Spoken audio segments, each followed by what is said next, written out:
Hey-ho, Tudor-minded people. I'm Gage. I'm Jessica. We're Tudor Time Machine, and this is episode 15 of our podcast. Thanks so much for joining us. Please leave us a comment on our Tudor Time Machine Facebook page because we really love hearing from listeners. If you're new here, it's always best to start at episode 1 because this is a story project and it goes in order. And we've had such a great time working on it and researching it and bringing it to you. At this point in our story, Constance has just concluded a dangerous mission set to her by Guzman de Silva.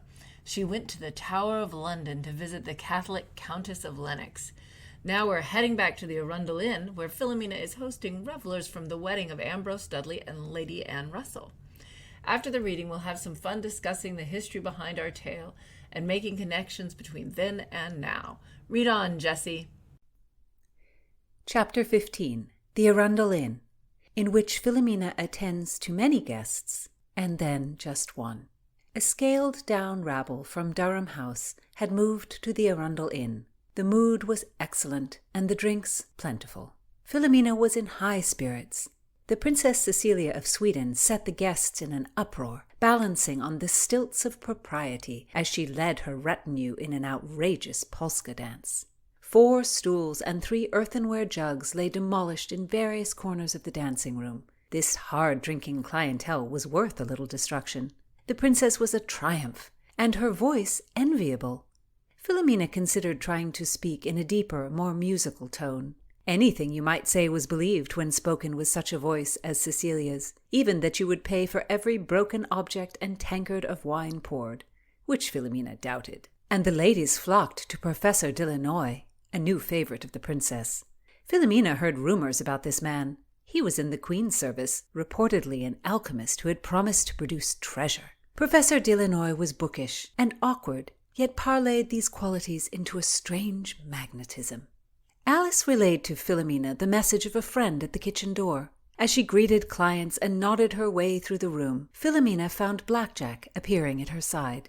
"You smile an honest smile tonight, I believe," he said in an even tone. He had made no move to leave his rooms as he had threatened. Philomena reasoned that he must also want to forget their last meeting. "Have you enjoyed yourself, sir?" "A cup of wine with you would be the perfect end to the evening." "Some over-indulgence awaits. I must cart them off to their room or send them home." She handed Blackjack a sugar plate rose, which he munched as they walked through the kitchen. Standing near the stove was a wet moppet in a mud-sodden gown, holding something that might once have been her shoes. "Constance, oh heavens, what has happened?" Blackjack roared. "What sort of a sneaking person are you to arrive in such condition? From where do you come?" "Be quiet, Blackjack. Your look is lunatic," Philomena retorted. Constance had stepped back at the sight of Blackjack's face. But Blackjack jumped in front of Philomena, blocking Constance from her view. "Mistress, this one will bring your end. Look at her, Philomena. What honest person appears in this state, out past curfew, sneaking in the back door?" It was vexing, his thrusting his chest about and pronouncing. Philomena pushed him aside. "Pish! You would shelter 100 men, Blackjack. It is not for you to decide whom I let in. I say this for your own good. Do not harbour this stoner here. It will be your undoing, Philomena. Her treason will rub on you." The tower was close at hand, and the merest spark in Philomena's eye brought him to her side. "Sir, my tower will take you away and find you a flagon to cool that steam. Alice, bring blankets." Philomena herded Constance to a small chamber behind the stair to dry off. Catching sight of Princess Cecilia whirling about in the next room, Constance counted it an excellent coincidence. She had only to tell her mistress that she had become separated from the retinue. "Oh, let me call Marianne to do your hair," Philomena insisted. "Poor Constance, it seems your family is notorious. The gentleman sees what is. There are no fine ladies who appear just as I did, and he has reason to fear for you, Philomena. I cannot fault him for that." "You were right to come here, Constance, but Blackjack sees treason everywhere. You must watch yourself," Philomena said, and then she could not resist adding, "I will not ask where you have been, Constance, but were you able to find something about the ring?" "I have not. I read the verses. They were captivating, but yielded no answers." "There are no answers in poetry. The way men write is one thing, their actions another," Philomena reflected. I cry for your shoes, Constance. You must move closer to the fire. I cannot bear another illness. Come, Philomena, Constance insisted. I beg you, attend to your guests. Once I am dry, I will join the princess. She will never suspect that I have not been here the whole night. I beg you, return to your duties. Very well, dear Constance. And here is Marianne to put you in order. Philomena made her way back to the noisy dancing. She searched for Blackjack in the throng, and when she could not see him, imagined that he was taking shame-faced refuge. No more lollygagging about with her, eating pastries in the kitchen. She would put an end to it. She took herself right up to his room. His door was closed. It was her establishment, and certainly she could let herself in. Yet that would be a poor way to start. She knocked. He wrenched the door open, cheeks puffed and ready to bellow, but on sight of her he blew the air out as if in a silent whistle. "You have no authority here," Philomena said. "I will not tolerate your behaviour even once more. If you desire an inn, buy one. Your family is able." "Philomena, do you wish me truly to take lodgings elsewhere? You have said these words more than once. I will follow the orders given, but if I lived in the Ottoman Empire, I could not hold my tongue. I say again, harbouring Mistress Stoner is foolhardy. The Queen suspects that family. Landing in the Compter will lose you your livelihood." "How witless do you presume me? You believe me to be unaware of the penalties? You believe me ignorant of fines?" Philomena pressed, but Blackjack's face remained a mask. The whole situation was thorny. "Every man on the battlefield believes he will survive," he observed. "You are alone now, without your mother here." "It is no business of yours, sir. But Mistress Stoner is not contemplating treason. She is only seeking something lost." "What?" "I cannot tell you, sir. That is her lookout. But there is no plot between us." "Why did you not say so days ago? You are cruel, Philomena, leading me to think otherwise." "I did not lead you to think ill of my friends. You are content to do that yourself." "Why must you be so prickly?" "Why must you treat me as infantry?" "Philomena, I only want to resume our friendship. You wound me with your evasions. Once we spoke of how to live. Now you keep me at bay." She felt the plea. "The hours stretched before me then. When my mother was well, I wondered how to live, because there was nothing to be done. Now, even this very moment, I should not be with you, but seeing to the party." "Then why did you search me out in my chamber?" His hopeful tone made Philomena grasp the situation firmly again. She would stop this overstepping. "You should not force your words at inopportune moments." "That is not what I desire to hear." His tone swayed her sympathy. "Sir, were you the lord of my tongue, what would you have me say?" "Blackjack, how handsome you are, how mighty, how I wish to spend each moment with you, how I think of you when you are from my sight." Philomena was taken aback by this broad declaration. "Sir, you far pass the rules of friendship." "Without question. I do not wish for an almost sister." Philomena wondered where to go. She felt as if he stood too close to her, but in truth he had not moved. At least a yard was between them. She felt muddled, and chose to leave. The last guests were carried off to their rooms or bundled out into the night. Philomena was finally able to rest. Marianne helped her into nightclothes, and Philomena lay on the bed with arms flung wide, letting her mind wander. Her two previous lovers seemed to look in as she lay there. They had both come to early ends. One cut the fleshy part of his palm on a blade as he sharpened it, and was dead within a fortnight. The other fell to the plague. They were pleasing men, good company, and now that she thought of it, not very demanding. They had asked very little in return for their affection. She had not been in love with either, but when they died, it broke her heart anyway. She had not had time to test affection or passion for Master Mark Nash, her betrothed. After the exchange of the rings, he was off to fight the Irish far away. Nash seemed handsome and pleasant enough, but she neither looked to his eventual return nor dreaded it. She tried to clear her mind by reciting a childhood poem. "London Bridge is falling down, London Bridge is falling down, my fair lady." An overwhelming image of herself standing on the bridge as it began to collapse came to mind. She could hear the panicked shouts of the shopkeepers, the splitting of the wood, and then Blackjack, standing in his boat, shooting the rapids below. She would dive into his arms, and there on the river they would kiss, the cold water on their skin. She had wanted that kiss for longer than she would admit to herself. Often, even as they had sat at cards, playing Pope Julius with her mother, the real companionship between herself and Blackjack. his learned yet compromising worldview, his temper, his good teeth, his excellent eyesight that enslaved him to her embroidery needle. All of these things had made her want to press herself against him, winding her legs around him. She sat up. Climbing out of the bed, she walked out of her chamber and made her way down the hall. She craved a tankard of something strong. She chose to walk past Blackjack's room and wondered if he were still awake. She was rewarded. The moment her foot passed the door, it opened, and he stuck his head out. "Not asleep, mistress?" "I want some wine." "I have wine here. It is very good. Would you like to come in?" "I would." "Thank the gods." She got the kiss she wanted. It was more delicious than she could believe. The scent of wine and burning wax, Blackjack's slightly rough lips brushed hers before the deeper kiss, and she felt his beard on her cheeks as he leaned over her. His hands were in her hair. He kissed her cheekbones to get a better look as he drew the hair from its twists. His hands were quick untying. He regarded her appreciatively as her body was revealed.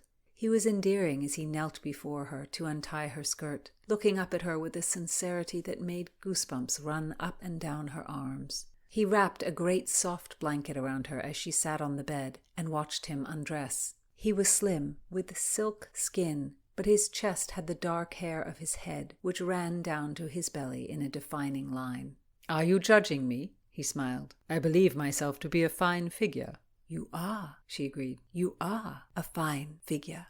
He walked over to a cabinet. Philomena admired the muscles in his torso, his backside, and his legs. He unfolded a piece of silk and held up a small sleeve of linen. "What is it?" "One of my gewgaws. A most useful protection I discovered in Italy, thanks to Professor Falloppio." Philomena watched as he dipped the little sleeve in a cup of solution. He then rolled it down his penis and tied it around with a ribbon. He smiled at her reassuringly. She thought it a strange hodgepodge there on his manhood, but as he seemed to like it, she put it from her mind and held her arms out to him. He wrapped around her as he crawled onto the bed. She felt his heat, his skin and hair all along the whole length of her body. His silky mouth coupled with his gruff beard raked across her flesh. It was heaven.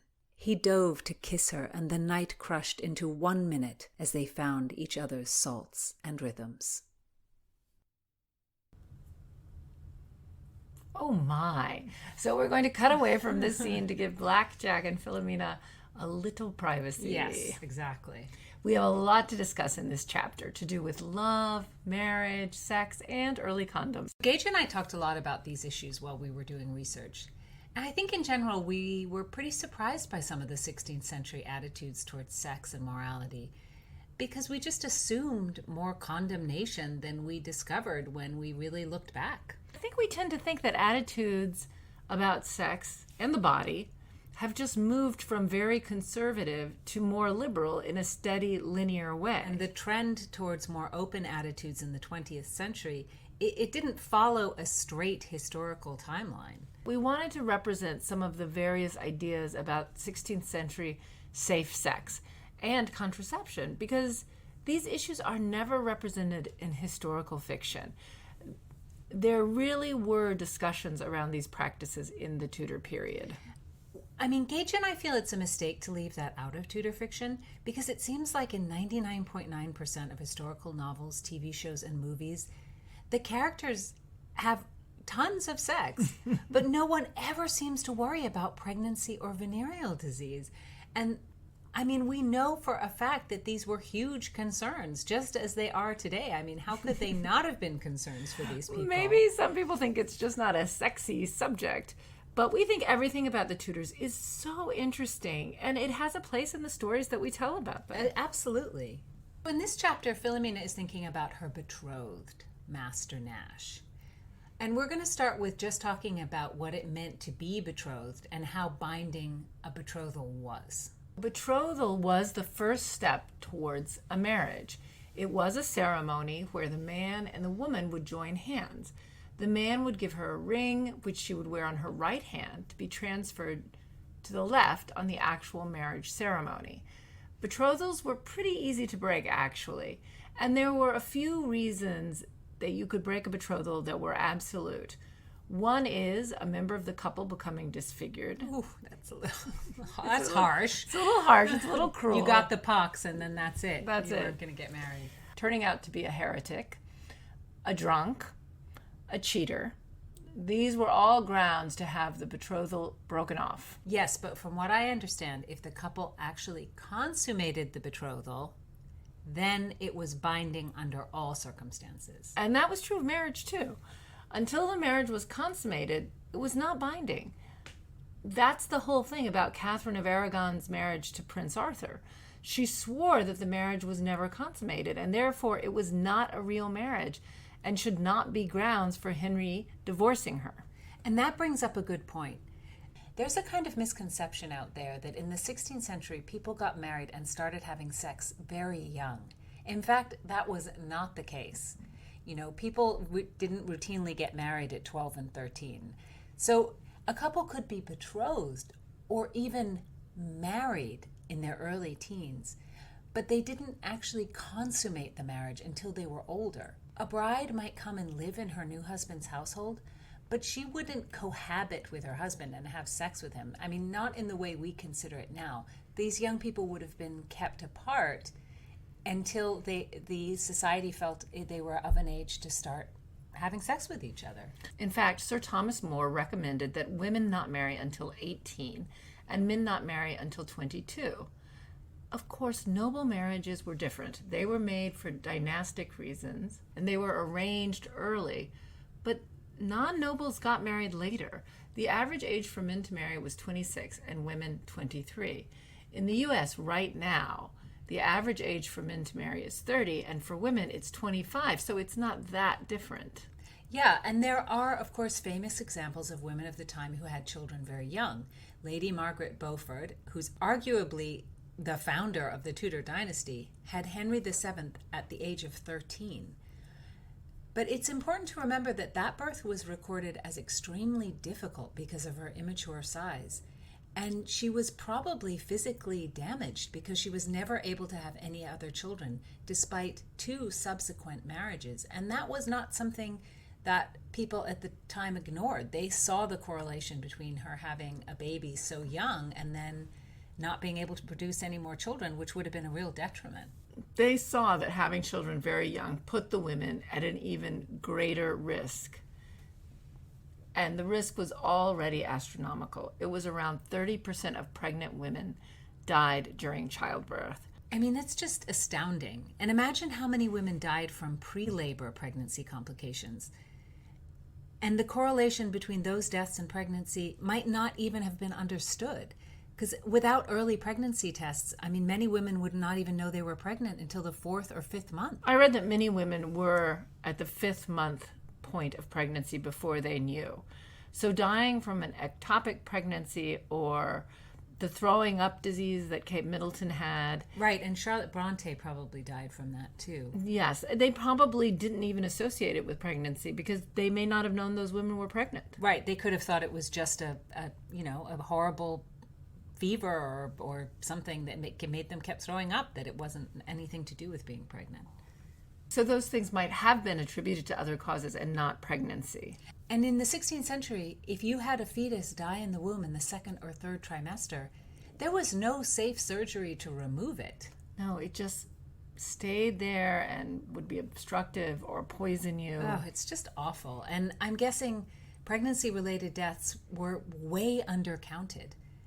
Making it to term was a challenge, and then you had to survive the labor. And of course, then there's the preeclampsia and eclampsia, which is what Lady Sybil died of in Downton Abbey. And now we can detect this condition and also other pregnancy-related blood pressure issues, which is fantastic. It is fantastic. But at the time, in the 16th century, I mean, an obstruction could lead to death. Breech birth could lead to a death. Infections that set in after labor. As in poor Jane Seymour's case, where she died of a fever days after she had given birth.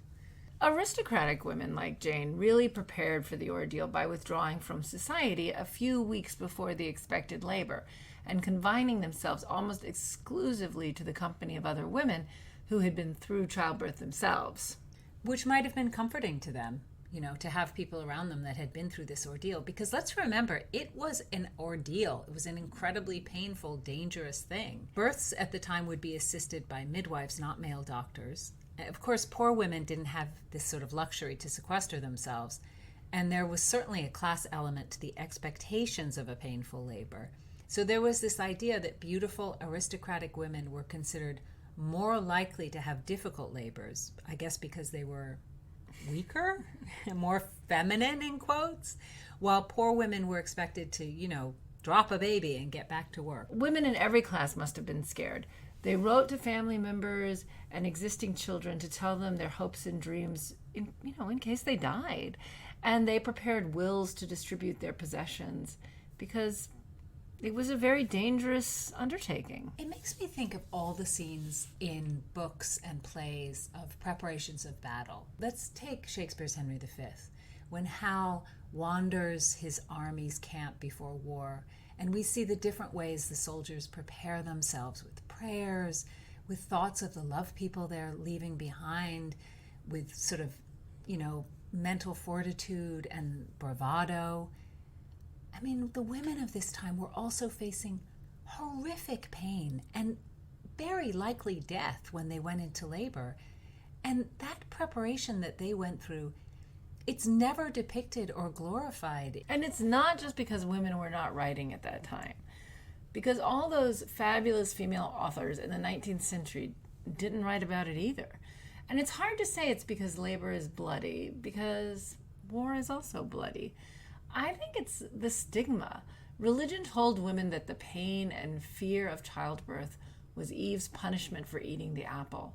And I think there was something of the it's your own faultish about childbirth that made women feel like they couldn't claim it as something to be proud of that they went through for their families. Whereas going into battle was noble. Childbirth was something to hide and be quiet about. Statistically, we do see that in general, men and women didn't wait to have sex until they got married, despite societal pressure and the church's pressure. Since 1 in 3 women were pregnant at the altar, it seems that you are definitely right. And it's fair to say that they did not wait. Right, and if you take into account how many women must have had early miscarriages without even knowing it, there must have been a large number of women who had been sexually active before marriage, but were not actually pregnant when they got married. Women of the upper class had the most pressure on them to be virgins because they had the main, and I use my finger quotes, function of producing heirs. And the men, of course, had illegitimate children, and they actually often lived in the household. And the men were expected to support them. It seems like they did understand the correlation between periods, fertility, and conceiving. And they understood that a young woman could not conceive unless she had already started menstruating. Yes, and they considered that a girl became a woman when she got her period because she was able to have children. But there are some very weird concepts about female anatomy of the time. So there was a theory based on ancient Greek ideas that the female reproductive system was an inverted version of a man's, and that the womb had 7 sections. So it was possible to carry 7 fetuses at once. You can imagine that. I guess it just, never happened. Because didn't any of those brilliant ancient Greek medical men notice that no woman ever had 7 children at one time? I mean, I guess it was just another example of a woman not living up to her potential, since they thought women were not as good as men. This was some other failing. That she had the capability to have 7 kids, but she only had the one. So we've read 2 theories about how the uterus was thought about in the 16th century. So one is that it was sort of a ground, a fertile soil. I think this idea is still out there. And the man planted his seed in the fertile soil. And the other, which I prefer, is that both the man and the woman had to produce a seed to create a baby. And the seed was created by having an orgasm, both for the man and for the woman. So because of that, some Tudor doctors condoned women enjoying sex because then they would have an orgasm, They would produce the seed, and the man would have the orgasm, and he would produce the seed. And everyone was happy. And everyone was happy and would have a baby. And that does seem pretty ideal. And that was different from the 19th century British idea that any sexual pleasure, particularly a woman's, was discouraged, looked down on, and often connected to madness. Even if it was decried by the church, sex out of wedlock in the 16th century was very common, and so was venereal disease. And one preventative for the spread of STDs was this gewgaw that Blackjack brought back from Italy. Or, as we now say, condom, which we think of as a device to prevent pregnancy. Oh yes, but condoms were not developed to help a woman choose when she wanted to have a baby in the 16th century. No.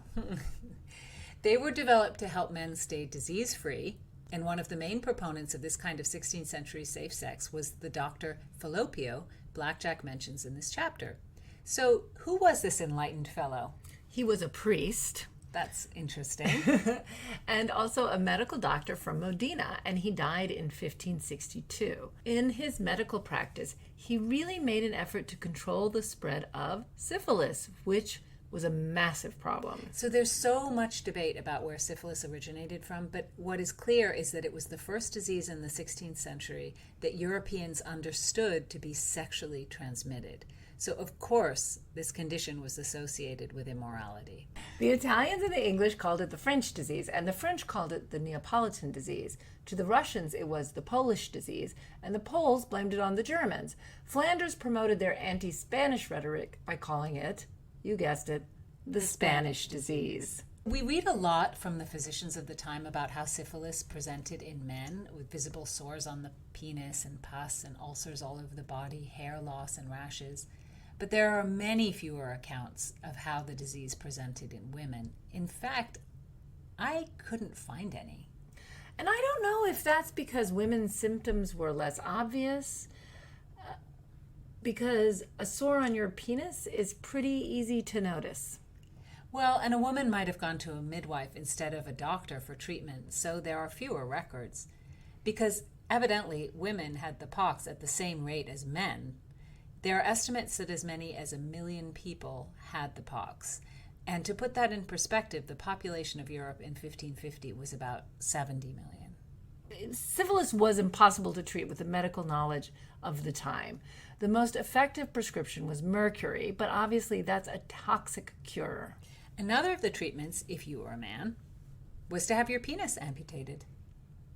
I read an account from one Spanish army doctor from 1581 who claimed to have amputated 5,000 penises. I guess he kept count. Oh, it's so terrible. It is terrible. And there's a lot of debate out there about the meaning of the ever-increasing size of codpieces in the 16th century and whether it was connected to the spread of syphilis in Europe.